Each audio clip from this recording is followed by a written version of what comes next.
오늘도 하나님의 평강이 여러분과 가정에 있기를 주의 이름으로 축원합니다. 우리 하나님은 어떤 분인가? 하나님 우리 아버지가 되십니다.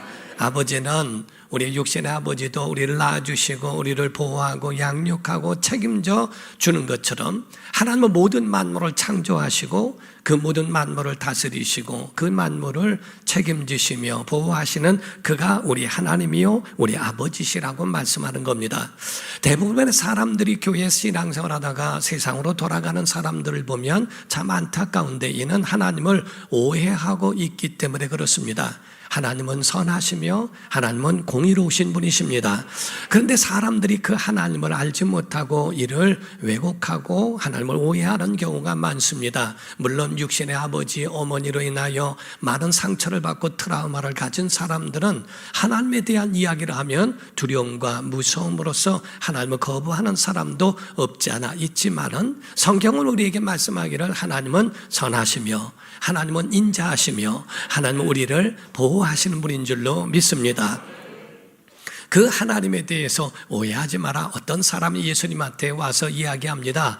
예수님 부활이 있다고 하는데 그러면 우리 풍습 가운데 보면 첫 아들이 결혼을 하게 돼서 후사를 얻지 못하고 남편이 세상을 떠납니다. 그럼 둘째가 결혼을 그 형수와 하게 되는데 둘째도 죽고 셋째와 또 해서 또 죽고 일곱째까지 다 죽었습니다. 그러면 형수님과 결혼을 한 거와 같이 다 아내로 취하였는데 만약에 부활 때는 누구 부인입니까? 이렇게 물어봅니다.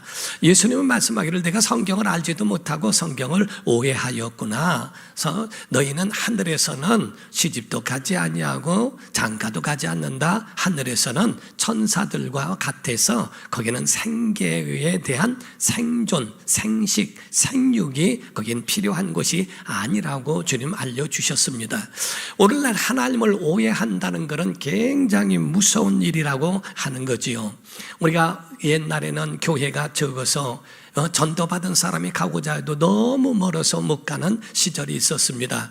지금 가까운 데 많은 교회가 있지만 갈 교회가 없다고 하는 만큼 준비되지 못한 목회자, 준비되지 못한 사역자와 같은 사람들로 인하여 하나님을 오해하고 상처를 받고 세상으로 돌아가 버리는 그 결과는 너무나 아쉽고 가슴이 아픈 현실이라고 볼 수 있더라 하는 거지요. 마치 결혼을 하면은 사람들은 결혼식이 결혼인 줄 알아요. 그래서 결혼식 했던 그 하객들과 그 화려함, 아름다움이 지속되고 영원할 것처럼 생각하지만은 노력하지 않은 결혼은 결단코 행복하지 않다는 겁니다. 무조건 결혼하면은 아주 행복이 넝쿨째 들어올 줄로 아는데 노력하지 않으면 소용없는 것처럼 오늘날 대부분의 사람들 가운데 보면은 교회를 마치 그냥 세우기만 하면은 그냥 사람들이 지인들이나 누구나 그냥 다 몰려들어서 대박을 칠 것 같은 마치 구멍가게 장사하듯 그렇게 생각하는 사람들도 없지 않아 있다라는 거죠. 아니 구원을 주는 건데 왜 안 오냐? 이렇게 좋은 교회인데 안 오느냐라고 생각하며 서운해하겠지만 결단코 하나님은 만홀히 여김을 받는 분이 아니시라는 것을 우리에게 알려주고 계시다 하는 겁니다. 하나님을 제대로 배우지 않으면 하나님을 제대로 알지 못하면 흔들리거나 넘어지거나 세상으로 돌아가는 결과를 얻습니다. 하나님과의 관계 가운데서 분명히 제대로 세우면 여러분들은 흔들리지 않을 것이며 여러분의 모든 삶에는 하나님의 풍성한 은혜가 더해지리라 믿습니다. 분명한 것은 하나님은 선하신 분이고 하나님은 공의로우신 분이세요. 하나님은 한 번 하신 말씀을 변개치 아니하시는 영원하신 분이시라 하는 겁니다. 어떤 사람이 같은 산을 보는데 어떤 때는 산이 아름답게 보이고요, 어떤 때는 산이 어떤 때는 장엄하고 무섭고 두렵게 보이는 경우도 있다라는 거지요. 그건 산이 변한 게 아닙니다. 자기의 기분과 자기의 마음이 변한 거지요.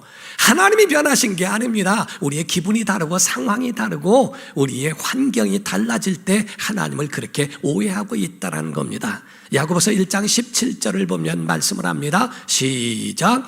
온갖 좋은 은사와 온전한 선물이 다 위로부터 빛들의 아버지께로부터 내려오나니 그는 변함도 없으시고 회전하는 그림자도 없으시니라. 아멘. 그러므로서 모든 좋은 것들은 다 하늘에서부터 오는데, 왜냐하면 하나님은 선하신 분이니까 그래서 다 하늘에서부터 오고 하는데, 그런데 바로 하나님은 변함도 없으시고 해전하는 그림자도 없는 분이야 라는 말씀이죠. 사람의 마음이 아침이 다르고 저녁이 다릅니다. 어떤 때는요, 하나님이 그때마다 반응하지 않으냐 하는 것도 어떤 때 보면은 참 잘하신다라는 생각이 들 때가 있어요. 사람이 아침이 다르고 저녁이 다르니 어떻게 하나님이 그 비율을 다 맞추시겠냐 하는 겁니다.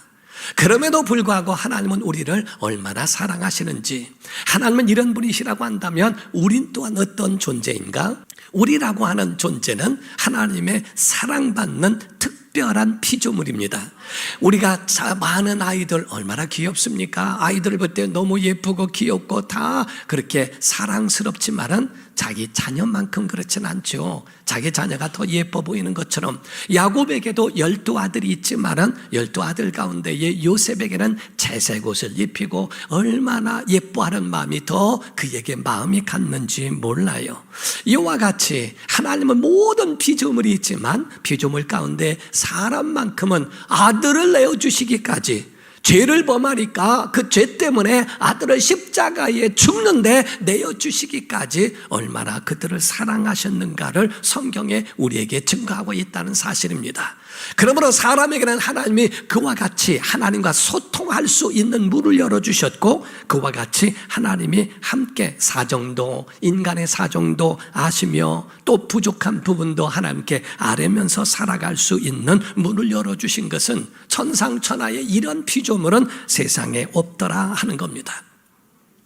인생의 삶이라고 하는 자체가 얼마나 피곤하고 힘들고 눈물과 아픔뿐인지 몰라요. 그런 세상은 구약이나 신약이나 옛날이나 지금이나 다 똑같다는 겁니다. 그럼에도 불구하고 우리의 목소리를 들어주시고 우리의 고통 소리에 귀를 기울여 주시는 이가 있다는 것, 여러분이 힘들 때 여러분의 마음을 털어놓고 말할 수 있는 사람이 있는 거, 굉장히 좋은 친구와 좋은 관계 속에 있는 분 아닙니까?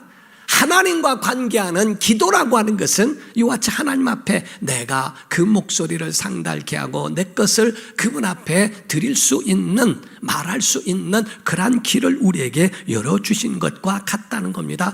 기도는 복이고 은혜인 줄 믿습니다. 모세 때에도 박해가 있고 힘들고 어려운 가운데 있었죠. 그런데 이 모세 때에 하나님이 그 소리를 그냥 두지 않았대요. 들으셨다고 성경은 말씀하고 기록하고 있다는 겁니다. 그들의 신음소리와 그들의 고통을 들으셨다고 성경은 말씀합니다. 출애굽기 2장 23절에서 25절을 보면 여러 해 후에 애굽 왕은 죽었고 이스라엘 자손은 고된 노동으로 말미암아 탄식하며 부르짖으니 그 고된 노동으로 말미암아 부르짖는 소리가 하나님께 상달됐다고 말씀합니다. 하나님이 그들의 고통 소리를 들으시고 하나님이 아브라함과 이삭과 야곱에게 세운 그의 언약을 기억하사 하나님의 이스라엘 자손을 돌보셨고 하나님이 그들을 기억하셨더라라고 말씀을 하십니다. 이와 같이 그들의 고통소리와 그들의 그 신음소리를 하나님이 들으셨고 기억하사 그들에게 응답으로 모세를 통하여 건져내게 하시는 그 일들을 행하지 않습니까? 사랑하는 성도 여러분, 하나님이 우리에게 주신 특권이 많은 가운데에 몇 가지만 말씀드리면, 첫 번째, 여러분과 제가 예수 그리스도로 구원받은 것이 특권입니다. 하나님의 자녀가 된 줄로 믿습니다. 성령을 주셨습니다. 성령받아 모든 인생의 삶을 성령에 이끌려 산다는 건 하나님이 인간에게만 주신 특권이라는 거예요. 세 번째는 하나님 앞에 내 사정을 아뢰 수 있는 기도를 허락해 주신 것은 하나님이 우리에게 베풀어 주신 특권 이라는 것을 말씀하고 있어요. 힘들고 어려울 때 하나님 앞에 나아가 예배하고 하나님 앞에 기도하라는 겁니다. 하나님이 들으시겠다는 겁니다. 이 세상이 얼마나 흉흉하고 얼마나 무서운 세상에 우리가 살고 있습니까? 예측할 수 없는 세상에 여러분과 제가 노출되어 있고 언제 어느 때 우리에게 재앙과 어려움이 닥쳐올지 아무도 모릅니다. 힘들고 외롭고 고독하고 낭만과 이런 것들로 자신의 이 모든 고민이 있을 때 하나님이 다 가지고 오라는 겁니다. 수고하고 무거운 짐진 자들아 다 내게로 오거라. 내가 너희를 쉬게 해줄게. 하나님이 우리에게 말씀하신 주님의 음성을 오늘 들으라는 겁니다.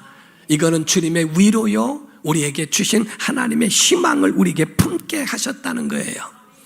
대부분의 사람들이 어떤 문제가 생기면 그 문제를 가지고 여러 방면으로 대하고 그걸 반응합니다. 어떤 사람은 불평하고 원망합니다. 왜 나에게만 이런 일이 있느냐고. 어떤 목사님의 간증 가운데 얘기를 들어보니까요, 그런 얘기를 하더라고요. Why me? 왜 나에게만 그럽니까? 외국에서 선교하니까 영어로 하더라고요. 왜 나에게 이런 일이 있어야 합니까? 결국에는 그 모든 일에 어려움에서 벗어나질 못하더라고요. 불평과 원망하는 사람이 있고, 어떤 사람은 그거를 덮어버리는 사람이 있는가 하면 어떤 사람은 그 문제를 회피해버립니다. 그러나 신앙인들은 그렇지 않습니다. 정면 돌파형이라 이 말이죠. 믿음의 사람은 문제가 있는 게 아니라 문제를 기도로 바꾼다 이 말이에요. 그래서 전환의 능력, 이게 바로 영성이에요.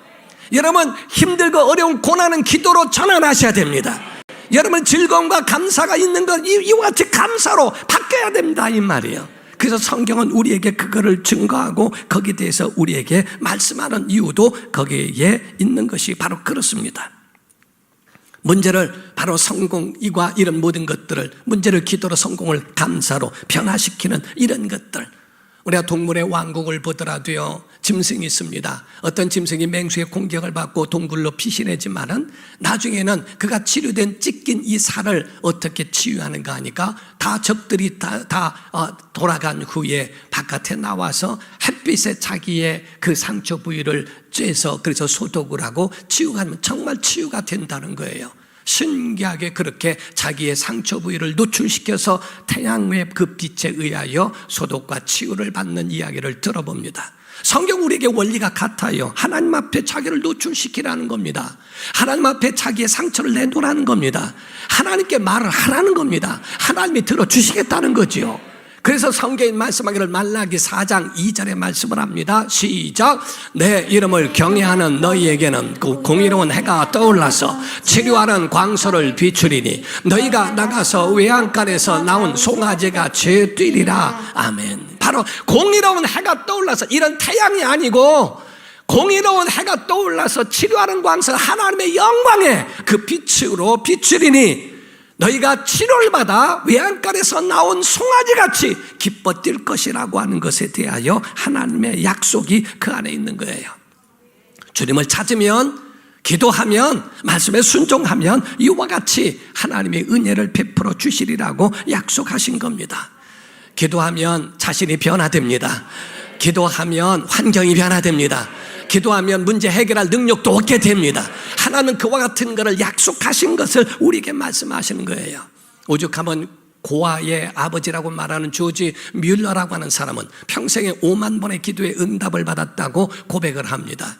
그런데 그가 말한 고백 가운데 이런 고백이 있습니다. 내가 하나님 앞에 기도할 때 하나님은 즉시 응답하시지 않는다. 내가 기도할 때 하나님은 늦게 기도의 응답을, 참 늦게라도 응답을 주시는데 반드시 응답은 주시더라. 근데 응답을 주신, 이 늦게라도 응답 주신 하나님 앞에 내가 감사한다. 3가지가 있습니다. 첫 번째, 기도하는 동안에 내 성품이 변화됐다는 것. 첫 번째가 기도의 성품으로 변화됐다고 그렇게 고백을 합니다. 두 번째로는 응답해 주신 하나님의 사랑을 깨닫게 되더라는 거죠. 세 번째로는 그 많은 엄청난 문제도 하나님이 함께하니까 쉽게 해결할 수 있는 하나님의 능력을 발견하게 되더라 하는 겁니다. 기도하면서 이 조지 뮬러는 바로 이와 같이 하나님의 그 은혜를 이와 같이 고백했던 것처럼 우리가 기도의 손을 모으면 하나님은 능력의 손을 펴시는 줄 믿습니다. 하나님 우리에게 기도의 손을 모아 그분 앞에 간구하는 그 모든 것들을 절대로 외면하거나 무시하지 않으신다는 말씀이에요. 그러므로 우리가 잊지 말아야 할 것, 야고보서 5장 13절입니다. 시작. 너희 중에 고난당하는 자가 있느냐? 그런 기도할 것이요. 즐거워하는 자가 있느냐? 그런 찬송할지니라. 아멘. 고난당하는 자는 기도로 전화를 하고, 즐거워하는 자가 있으면 그것으로 만끽하지 말고 하나님을 찬송해 하나님 앞에 영광을 올려드려라 라고 하는, 이걸 잊지 말라고 성경은 우리에게 권하고 있습니다. 오늘 본문 말씀을 먼저 봅니다. 요한복음 16장 23절입니다. 시작. 그날에는 너희가 아무것도 내게 묻지 아니하리라. 내가 진실로 너희에게 이르노니 너희가 무엇이든지 아버지께 구하는 것을 내 이름으로 주시리라. 아멘. 여기서 그날에는 이런 말씀을 했어요. 성경을 보게 되면 이날이 있고 그날이 있습니다. 이날이 있고 그날이 있는데 그날이 무엇인가를 말씀하고 있어요. 이날은 상황이고 현실이고 그날은 미래이고 하나님의 약속입니다. 그래서 바로 예수님이 고별 설교를 하시는 장면이에요. 내가 이제 잡혀서 십자가에 죽을 거야. 내가 죽은 다음에 살아난다 라는 말씀을 하시지만은 바로 이와 같은 고별 설교를 하니까 제자들은 불안해 죽겠는 거예요. 왜 자꾸 스승님은 자꾸 떠난다고 하고 가면 내가 가면 성령을 보내. 아니, 성령님을 보낸다는 생각은 전혀 못하겠고 그건 난 모르겠고 어쨌든 주님이 자꾸 떠난다 그러니까 절망만 그에게 자꾸 다가오는 모습을 보게 되니까 아주 초조하고 불안하고 답답하죠. 그런데 주님 말씀할 때 이날과 그날, 이날은 주님 잡히시던 날, 그날 밤을 말하고 있고요. 그날이라고 표현하시는 것은 예수님 부활하시고 영광을 얻으신 날을 말씀하는 겁니다. 그래서 너희가 그날에는 이렇게 말씀을 했어요. 자, 이날은 슬픔의 날이요 그날은 기쁨의 날입니다. 이날은 고난의 날이요 그날은 영광의 날입니다. 이날은 주님 잡히시던 날이요 그날은 예수님 부활하신 날입니다. 예수님 하늘에 오르시고 영광을 얻으신 그날에 우리에게 성령님을 주시고 그날에 너희가 얻을 그 기쁨이 있다라고 말씀하시는 거죠. 사랑하는 성도 여러분, 기도는요 우리가 고난받는 이 날에도 기도해야 되고 하나님 우리에게 응답 주시는 그날에도 기도해야 됩니다. 그래서 우리에게 이 두 날을 다 영광의 날에도 기도하며 슬프고 힘들고 어려운 날에도 고난의 자리에서도 기도해라 하는 말씀입니다. 주님은 이와 같이 낭망 속에 있는 제자들에게 가장 큰 선물이 뭔지 아십니까? 그게 기도의 응답이었습니다. 야, 나 떠난다고 너 염려하지 마. 내가 이와 같이 간다고 너희가 그걸 다 넘는 것처럼 그렇게 생각하지 마 라고 하는 말씀이죠. 오늘 본문 말씀을 다시 한번 봅니다. 요한복음 16장 23절 24절입니다. 시작. 그날에는 너희가 아무것도 내게 묻지 아니하리라. 내가 진실로 진실로 너희에게 이르노니 너희가 무엇이든지 아버지께 구한 것은 내 이름으로 주시리라. 지금까지는 너희가 내 이름으로 아무것도 구하지 아니하였으나 구하라. 그리하면 받으리니 너희 기쁨이 충만하리라. 아멘. 여기서는 그날이란 말씀도 하셨고 무엇이든지란 말씀을 했고 구하라라는 말씀까지도 이어서 말씀하고 있습니다. 기도하면 내가 네 기도와 함께 있어 줄게 라고 하는 그 말씀에 대한 희망의 선포와 같다라는 겁니다. 먼저 구하라는 말 가운데는 의미가 있어요. 한국에는 구하라 하는 말씀이 있는데 이 구하라는 말 가운데는 여러 가지 의미가 있습니다. 그 의미 가운데 첫 번째가 데오마이라는 의미가 있어요. 그건 부족한 것을 요청하라 하는 뜻입니다. 디오코라는 말씀이 있습니다. 하나님이 약속하신 것을 이룰 것에 대하여 재촉하라 하는 뜻입니다. 제테오라는 말이 있습니다. 잃어버린 것을 찾으라는 말씀이고요. 에로타오라는 말씀이 있습니다. 이 말씀은 의논해라. 내가 방향을 어디에 설정해야 될지 하나님께 의논하는 것을 구한다고 표현합니다. 그리고 마지막으로 아이테오라는 말씀이 있습니다. 이는 강요하다, 탄원하다, 때를 쓰다 이런 의미인데 본문의 말씀은 이 아이테오입니다. 하나님 앞에 내가 구하라, 때를 써라, 아주 애절하게 그분에게 붙쫓아라, 내가 힘들고 어렵다고 하는 것을 탄원하고 강요해라. 이거는요 다른 것은 형식이 다 들어있지만 어린아이가 때를 쓸 때 형식이 있습니까? 어린아이가 때를 쓸 때에 사랑하는 아버지 어머니, 제가 지금까지 태어나면서 지금까지 많은 우여곡절을 지내왔건만 힘들고 어려운 가운데 지금까지 왔습니다. 장난감 좀 사주십시오. 이렇게 아주 논리적으로 말하는 아이들을 봅니까? 그렇지 않습니다. 내 거야, 내놔, 이렇게 해서 저렇게 해서 형식도 없고 절차도 없지만 자기의 것을 이루기 위하여 애절한 마음으로 울며 그거를 요구하고 있는 어린아이같이 너의 애절함을 보여라. 네 가지고 있는 힘들고 어려운 상황이나 모든 것들을 희망을 놓지 말고 하나님 앞에 보여라. 부르짖어라. 이것에 대하여 주님은 약속도 하시고 희망도 주시지만은 명령도 하시는 겁니다. 가만히 있지 말고 정말 애절한 그 마음의 표현을 그냥 직설적으로 그냥 보여주라는 겁니다. 마치 야곱의 환도뼈가 부러져도 당신이 나를 축복하기 전에는 내가 당신을 떠나지 않겠나이다. 당신을 보내드릴 수 없습니다. 에스더가 말을 합니다. 에스더가 말을 하기를 내 민족을 내게 주소서, 죽으면 죽으리라고 하는 그런 마음 가지고 나갔던 정말 에스더의 절절한 그 외침같이 절규처럼 여호수아가 싸움을 할 때에 해가 떨어지면 질 것 같으니까 하나님 앞에 간구하고 부르짖으며 말합니다. 기브온 골짜기에 태양아 머물러라, 다른 아야늘 골짜기에 머물러라 하고 그렇게 명령했더니 하나님께서 그거를 들어주셨다라고 이렇게 말씀하면 얼마나 애절하겠느냐는 거예요. 성경 창세기 말합니다. 창세기 32장 26절입니다. 그냥 증명하는 거니까 그냥 들었기만 하십시오. 그가 이르되 날이 세려하니 나로 가게 하라. 야곱이 이르되 당신이 내게 축복하지 아니하면 가게 하지 아니하겠나이다. 에스더 7장 3절입니다. 왕후 에스더가 대답하여 이르되 왕이여, 내가 만일 왕의 목전에서 은혜를 입었으며 왕이 좋게 여기시면 내 소청대로 내 생명을 내게 주시고, 아주 정말 얼마나 무서운 말인지 몰라요. 자기 생명을 건 거죠. 내 요구대로 내 민족을 내게 주소서. 여호수아 10장 12절에서 14절의 말씀입니다. 여호와께서 아모리 사람을 이스라엘 자손에게 넘겨주시던 날에 여호수아가 여호와께 아뢰어 이스라엘 목전에서 이르되 태양아 너는 기브온 위에 머무르라, 달아 너도 아얄론 골짜기에서 그리할지어다 하매 태양이 머물고 달이 멈추기를 백성이 그 대적에게 원수를 갚기까지 하였느니라. 야살의 책에 태양이 중철에 머물러서 거의 종일토록 속히 내려가지 아니하였다고 기록되지 아니하였느냐. 여호와께서 사람의 목소리를 들으신 이 같은 날은 전에도 없었고 후에도 없었나니 이는 여호와께서 이스라엘을 위하여 싸우셨습니다 라고 말씀을 합니다. 이와 같이 너희가 하나님 앞에 구할 때는 애절하고 하나님이 아니면 안 됩니다. 하나님 내 목소리를 들으소서라고 하는 그 애절한 그 소리, 절차도 필요 없고 형식도 없는 그런 것도 상관없다고 말씀하시는 거예요.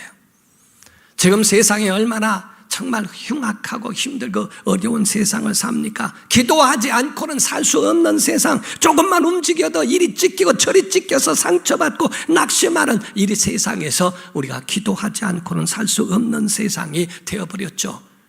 예수님은 제자들에게 겟세마네에서 기도하시면서 제자인 베드로에게 하신 말씀이 나오죠. 마태복음 26장 40절 41절입니다. 제자들에게 오사 그 자른 것을 보시고 베드로에게 말씀하시되 너희가 나와 함께 한 시간도 이렇게 깨어 있을 수 없더냐? 시험에 들지 않게 깨어 기도하라. 마음에는 원이로되 육신이 약하도다 하시고 라고 말씀하죠. 깨어 있어, 깨어 기도해. 시험, 지금 이 판국에 시험 들 수도 있고 마귀가 너를 공격하는데 한 시간도 깨어 있지 못하니 라는 말씀이죠. 하나님 앞에 때를 써서라도 승리를 쟁취하고 그리고 때를 써서라도 그 승리를 좀 지켜라 하는 주님의 그 애절한 말씀이 들어있는 겁니다.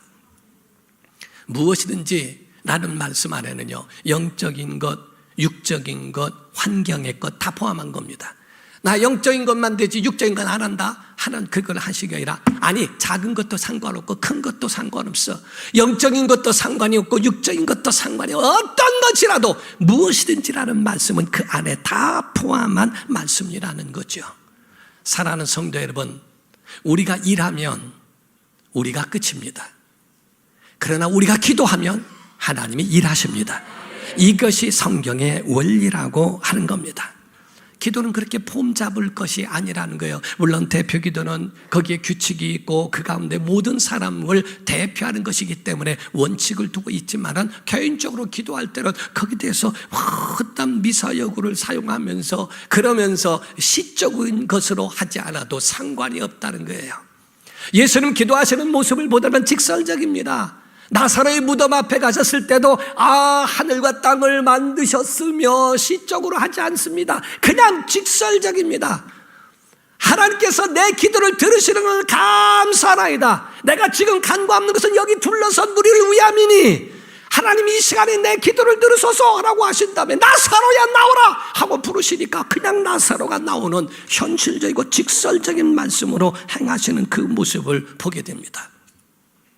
지금 시대에는 더 기도해야 됩니다. 엘리야의 시대 가운데보다도 엘리사 시대가 더 흉악했기 때문에 엘리야의 영감만 가지고는 될 수 없어 엘리사가 엘리야의 영감, 성령의 하시는 역사의 2배를 갑절을 원합니다 라고 고백했던 것처럼 더 많은 하나님의 역사를 지금은 구하지 않으면 안 되는 시대라는 겁니다. 우리 모두가 다 기도의 사람 되기를 주의 이름으로 축원합니다. 조지 밀러 같은 사람이 나오기를 바랍니다. 사무엘 같은 사람이 나와야 합니다. 링컨 같은 정치가가 나와야 합니다. 기도하는 사람들이 나와야 한다는 거지요. 간단한 것도 우리가 사람의 힘으로는 할 수 없을 때가 있어요. 우리가 군대라고 하는 곳을 남자들은 가지요. 가게 되면 훈련소에 가게 되면 총을 사격장에서 총을 쏘게 됩니다. 그때 교관으로 있었던 어떤 목사님의 예화를 들어보니까요, 교관으로 이렇게 가가지고 훈련을 하면서 너에게 총을 쏘면 방아쇠를 당기면 총알이 나간다. 그런데 안 나가거들랑 뒷발을 들어라. 이게 엎드려 있으니까 발을 들으면 내가 가서 도와주겠다. 총구를 타는 데라 움직이면 안 된다. 그러면 사람을 다칠 수 있다고 이야기를 합니다. 총을 쏘려고 하는데 아무리 쏴도 방아쇠가 안 당겨집니다. 뒷발을 듭니다. 쫓아가서 보면은 거기에 자물쇠가 잠겨져 있습니다. 간단한 거 올리면 되는데 그걸 올리고 난 다음에 소리가 탕탕탕탕탕 나갑니다. 우리가 사람이 가지고 있는 머리의 한계는 그 이상, 자물쇠 잠깐 있는 작은 것도 아는 사람은 바로 올려서 총알이 나갈 수 있도록 그 길을 열어준다는 거죠. 여러분, 하나님은 하실 수 있습니다. 여러분의 모든 영적인 것, 육적인 것, 환경적인 것 열 수 있는 분인 줄 믿으셔야 됩니다. 그분 앞에 여러분의 인생을 맡기고 하나님 앞에 닫혀있는 문이 열리는 열쇠이신 하나님을 의지하는 여러분과 제가 되기를 예수 이름으로 축원합니다. 에스더처럼 내 민족을 내게 달라고 기도하고 여호수아처럼 태양아 기본 골짜기에 머물고 달아 아리알 골짜기에 머무르라고 했던 애들했던 그 기도와 같이 정말 야곱이 내게서 당신이 축복하지 않으면 내게로서 떠날 수 없다고 그렇게 몸부림쳤던 것처럼 우리에게 하나님이 약속하신 그 약속이 기도라는 거예요. 기도할 수 있는데 왜 염려만 하느냐? 기도할 수 있는데 왜 포기하느냐? 기도하면 되는데 사격하다가 총알이 안 나가면 발만 들이면 교관이 와서 자물쇠만 열어줘도 정상으로 회복되는데 왜 기도할 수 있는데 왜 낙심만 하고 염려만 하고 걱정만 하고 있느냐 하는 겁니다. 오늘 그 기도를 사용하는 기도의 사람, 하나님의 사람, 복된 믿음의 사람 되기를 예수 이름으로 축원합니다. 기도합니다. 이 시간에 기도할 때 하나님 기도하겠습니다. 기독교인들에게, 신앙인들에게는 문제가 있는 게 아니라 기도의 제목만 있사오니 이 시간에 기도로 한판 승하겠습니다. 하나님 우리에게 기도의 능력을 주시옵소서.